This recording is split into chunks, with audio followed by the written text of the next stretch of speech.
Okay.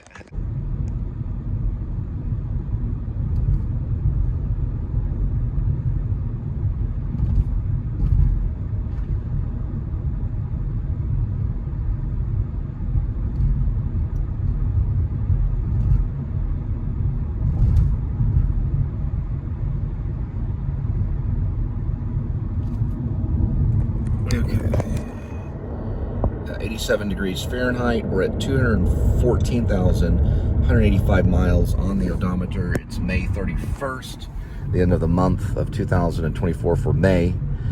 And wanted to start off first with interviews that I've been listening to with Ethan Hawke, who's, I think, an exceptional filmmaker, probably one of our best filmmakers and underlooked filmmaker. I really do believe this.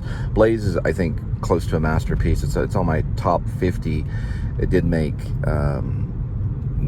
honorable mention. And I remember a long time ago, he did make a film called Chelsea Walls when he was first getting started, which was a little rough on the edges. He used a poet in it and songwriters and all kinds of stuff. Now he has introduced us with Wildcat, which is comes out of left field. We're kind of like-minded in a way. Blaze, I learned about Blaze when I heard Blaze, or heard about Blaze Foley, and I started listening to Blaze Foley's music on, I think it was the green one, Spotify. Yeah, Spotify, and a little bit on SoundCloud too, and was blown away by Blaze Foley. This one is Wildcat, which is his daughter, Maya. Her name is Maya Hawke. She's the daughter of Ethan and Uma Thurman. They've done tons of interviews. The first one was done by a bishop. There's the butterfly. And a couple of things about Ethan. I don't know if he'll ever teach filmmaking at NYU. He was a literature student. I believe creative writing in, which is kind of literature, I guess, creative writing, NYU. So he wrote a few books. He's also a novelist as well as a writer. He kind of approaches acting in a way through the eyes of like a novelist. But also, I actually think he's a pretty great actor. He doesn't have an Oscar yet, but I think he has the ability to get it. Training Day was good. And anyway, regardless, he has done this direction of Wildcat with his daughter, and I mean, it's anticipated film. It does look interesting. Flannery O'Connor, or Flannery, or I always mispronounce her name, Flannery O'Connor, is a brilliant writer. I did not know she had a Catholic back, so you don't really know these things when you are studying or when you're reading the material in high school, because I was introduced in high school to A Good Man Is Hard to Find. It was an assignment to read it, and if I'm not mistaken, I think it was in our little thick masterpiece collection that we were handed out in Miss Swordflayton's class at Pascal High School, where Taylor Sheridan went to. I went there, and another actor. I'm not really full-on actor. I'm more writer, coming through like a writer. Always had, but I've taken acting very seriously. But I know it's a very physical thing requiring a lot of dexterity and talent. I gotta really hurry this up, but regardless, there was another actor, Norm Alden, who was in Back to the Future. He also went to Pascal High School. It's kind of a star-producing school for actors, and of course Taylor Sheridan's one of our great writers. He's a screenplay writer. He's written some, Hell or High Water. He also wrote Sicario, which is probably one of Benicio del Toro's best performances, other than Traffic. I'm a big fan of Sicario. But going back to Ethan Hawke, literature-based, this is very interesting that he's exploring Flannery O'Connor. It was released September of last year, so it's still getting press. A little bit of press now. Now it's calmed down. They did do another talk show that was on YouTube just recently, Maya and Ethan talking about the movie and about the choices and about women involved in art and the liberation and things like that. Now, Flannery is going to be a very interesting subject. I may be talking about her a little bit. She is from the South Georgia, so she's Savannah. She died in Millage. I think it's Millage. I'm gonna have to look up these pronunciations. Regardless, she died of lupus, which, me having a Christian Science background, I don't really believe in sickness, and that's something that you may not have heard of me. Just like, I don't know about the lead singer of Metallica, but his parents were actually Christian Science. And Christian Science, they do not believe in sickness. They just don't believe it exists. Regardless, she died of lupus. It really affected her. She died at 39 years old. And she did write tons of stuff. She even had a prayer journal. So the bishop, they interviewed Ethan and Maya Hawk. They talk about this prayer journal, which I think is very interesting. And they're not real Catholic. These are probably more Reformed, you know. It doesn't sound like a very Catholicism-based conversation, but it is coming from a Catholic background. Just want to say.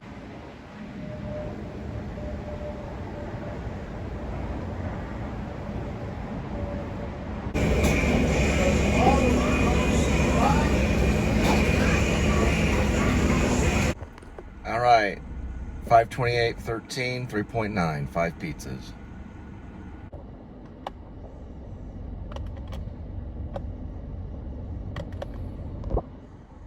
All right, so I did some research. I made some mistakes. It's every day, it's like Sunday, every day is silent and gray.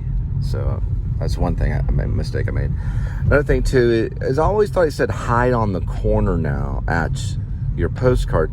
It's actually, I think it's hide on the promenade, etch your postcard. I'll have to relook at that one too. Other than that, I think I got everything else right. I was mostly going on sound though. I just looked up the lyrics for the first time ever just the other day. I always thought that one was a self-explained song just by listening to the lyrics, but it's silent and gray, as in Grey.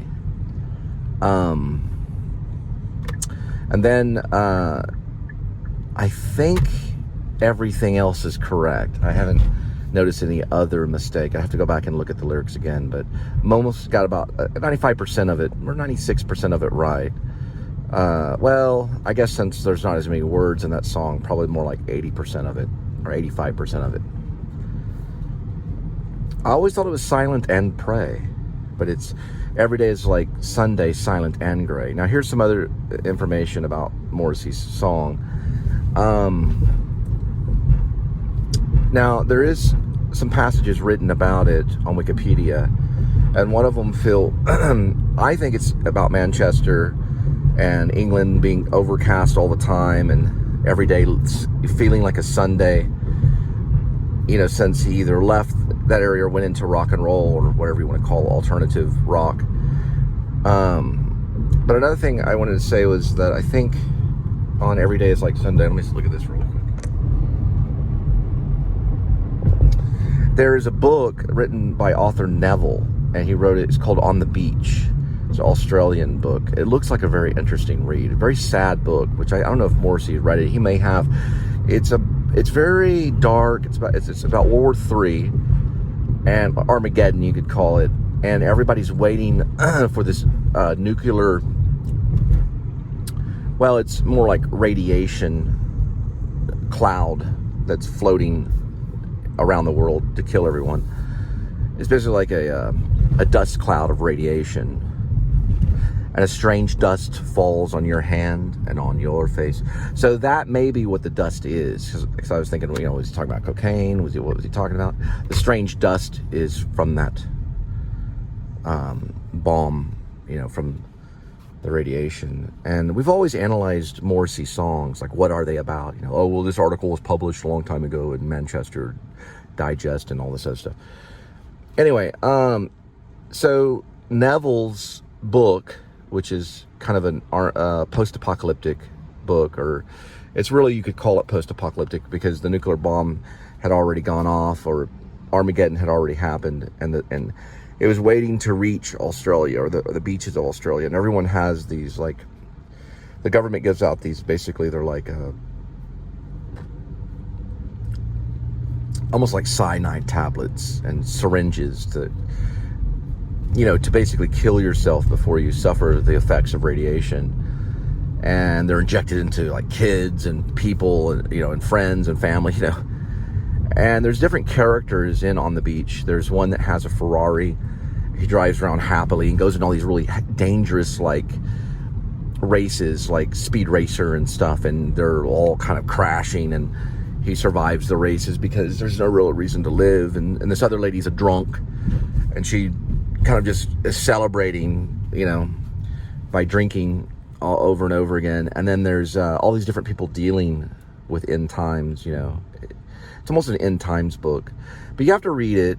I haven't, so it's called On the Beach, but it's supposed to be another version of this song. Now, because Stephen Patrick Morrissey didn't explain that to everybody, then everybody has their own interpretation of what the song is really about. So we don't know for sure if it's based on Neville's On the Beach. Only Morrissey would be able to express that. But it certainly is caught, meaning the strange dust does make a lot of sense.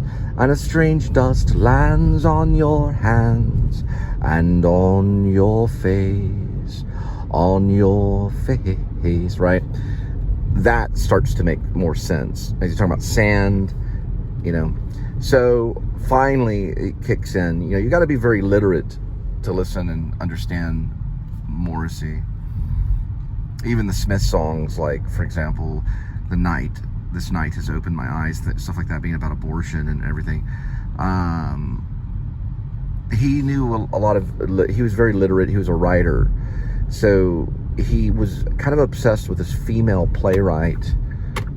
I believe she was UK. Sorry, I had to sneeze. There was a female playwright, if I'm not mistaken. Now I know he's interested in Oscar Wilde, so I know that for sure. Because he talks about Yeats, another poet, and then he talks about Oscar Wilde. There's supposedly another, I think it was a female playwright, that he was quoting in a lot of the songs and stuff like that.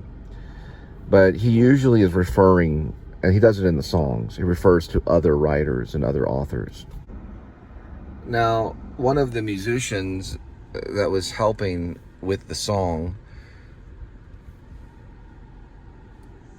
there we go, also helped echo in the Bunnymen. So I don't know which musician, I'll have to look that up. If you listen to it, it rings Echo and the Bunnymen. The way the song is. Just the music, not necessarily the lyrics.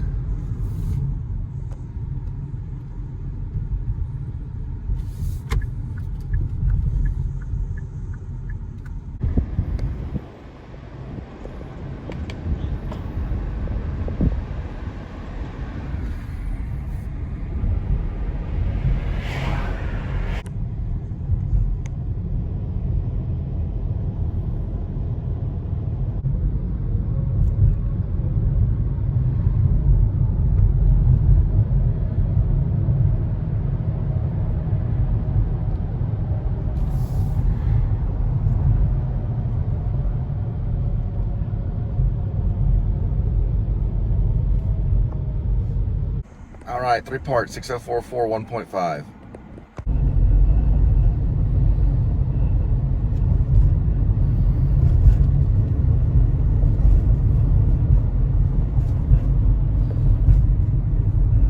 There goes the Fort Worth Administration Building for ISD. At least the one that was in that area. Probably online stuff. Kids they can learn everything through YouTube almost. They can fast track learn. They're not gonna get the classics though. They might get some of it. Actually, you know, they probably could learn. You're a YouTube University. I'm surprised there's not. There are universities that are on YouTube, but they use YouTube. All right, here we go.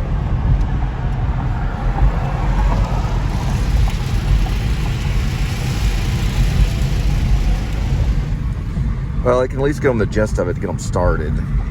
Libraries and things like that, they're a dime a dozen. The Fort Worth Library, which was downtown library, closed down, I think maybe a year or two ago. They completely closed down, but they still have the branches, all the Fort Worth ISD branches, but the main library closed down.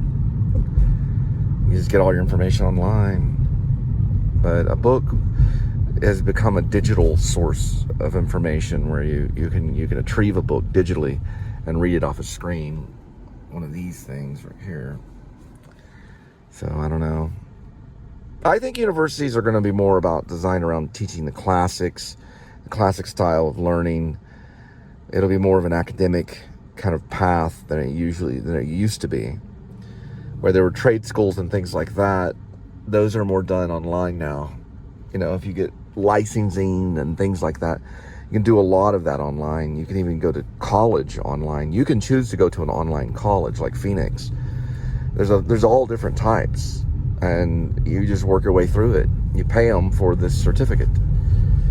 Now, this would be a certificate that you would be able to use in the workplace. You know, it would also, as the bachelor's, would be legit too, because they'd be able to look at it and do the research to find out if you went through this university, did your core classes and everything like that.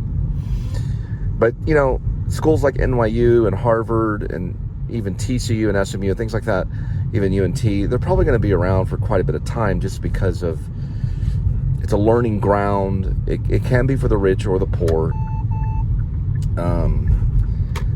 Preferably middle class to rich usually are people that go to school, but the poor people can get into it and rise above in some ways, you know.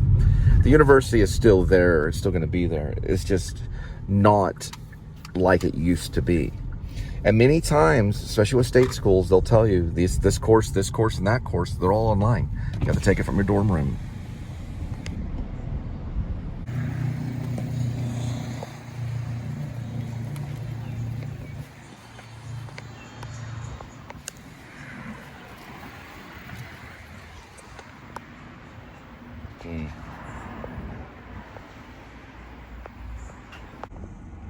Next one, 6092.6.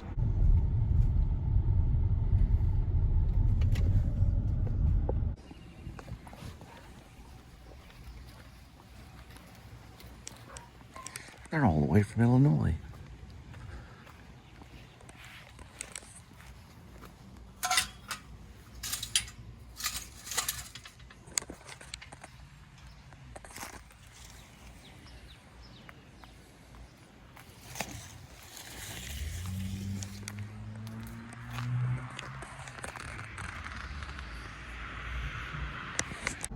$624.12, 4.5.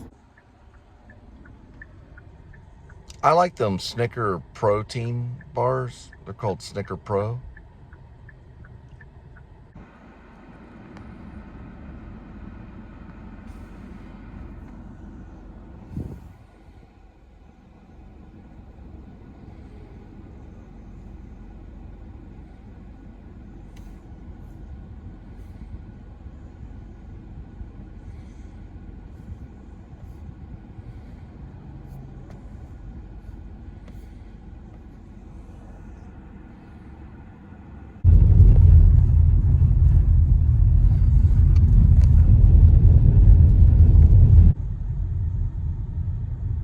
So let us cook.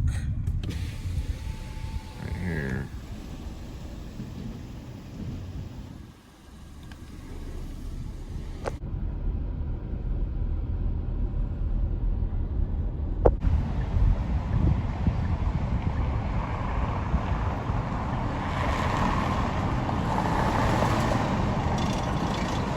All the way from Ohio.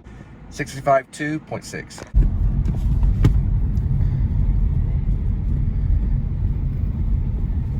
This is known as Pedal. It's a pedal saloon. They usually have music. But anyway, I don't know, that one they were just pedaling. They keep them parked over this way, through Fort Worth. Usually right here.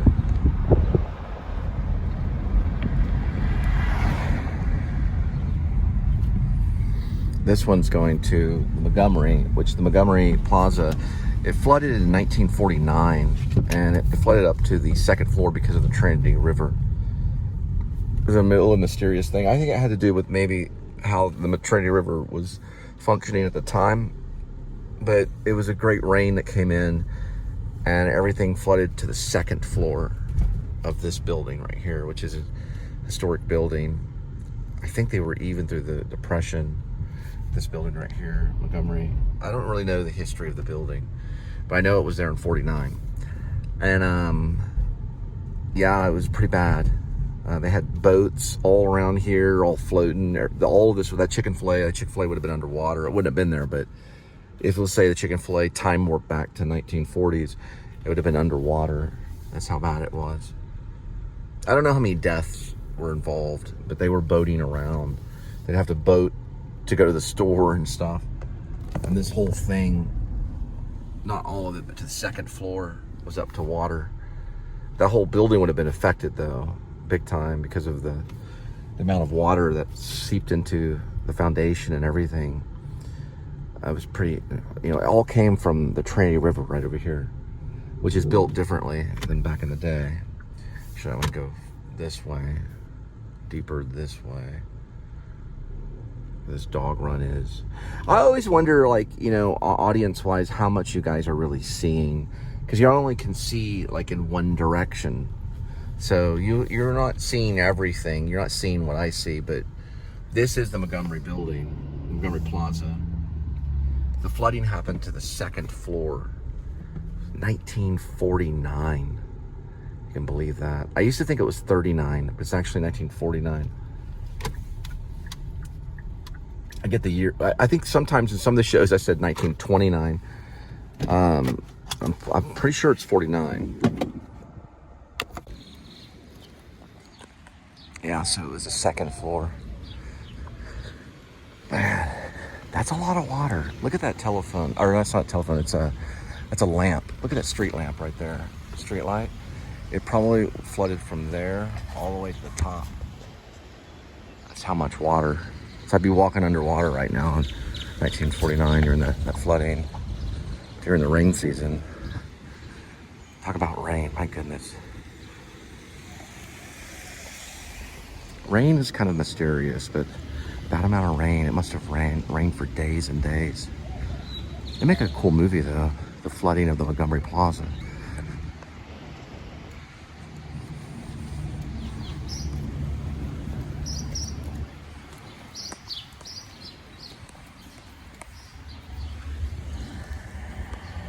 So they have a delivery board, it's electronic, and it shows that concierge all the deliveries that are in process for the building. So that way they know, they expect any type of delivery coming. It has a unit number and everything. I might show it on the way out. Okay. This shows some of the history of the building right here. It shows some of the history. And then you can see some of the construction of the building. I don't know if it gives a year though. Right here. It's pretty cool.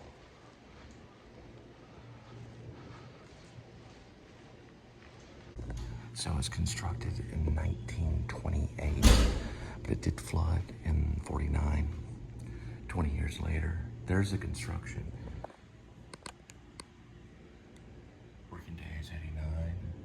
There it is. The date, 5/4/1928. Look at all the old the cars. That's hard to figure out though, but you can figure it out through the actual photo. It's a photo from 1928. But it flooded in 49. So that's pretty interesting. This is a reconstruct. Well, that's actually not a reconstruction. It's a first time construction of Fort Worth right there. It's an antique building. Now it's pretty much for apartments, mostly.